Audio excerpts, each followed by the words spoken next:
एक दिन एक छोटे से गांव में एक प्यारा सा लड़का रहता था जिसका नाम अहमद था।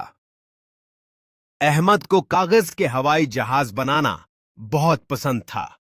वो हर रोज नए रंगों से जहाज बनाता और उन्हें आसमान में उड़ाता। एक सुबह अहमद ने एक चमकदार नीला जहाज बनाया। जैसे ही उसने जहाज उड़ाया, वो अचानक हुआ में चमकने लगा।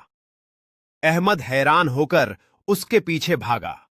वो जहाज उसे गांव के करीब एक खूबसूरत बाग में ले गया। बाग में छोटे छोटे बोलने वाले परिंदे रहते थे। उन्होंने अहमद से कहा, हमारे बाग का जादुई चश्मा खशक हो गया है, क्या तुम हमारी मदद करोगे? अहमद फौरन मान गया। उसने अपने दोस्त तूते के साथ मिलकर पहाड़ी के पीछे रास्ता तलाश किया। काफी कोशिश के बाद उसे एक बड़ा पत्थर मिला जो पानी का रास्ता बंद किए हुए था। अहमद ने हिम्मत से पत्थर को धिका दिया। अचानक पानी बहने लगा और पूरा बाग खुशियों से भर गया। परिंदे खुश होकर नाचने लगे और अहमद को रंग बरंगे फूलों का ताज पहनाया।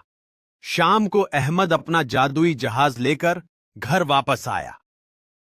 उस दिन के बाद वो हमेशा दूसरों की मदद करने लगा और सब उसे बहादुर अहमद कहने लगे।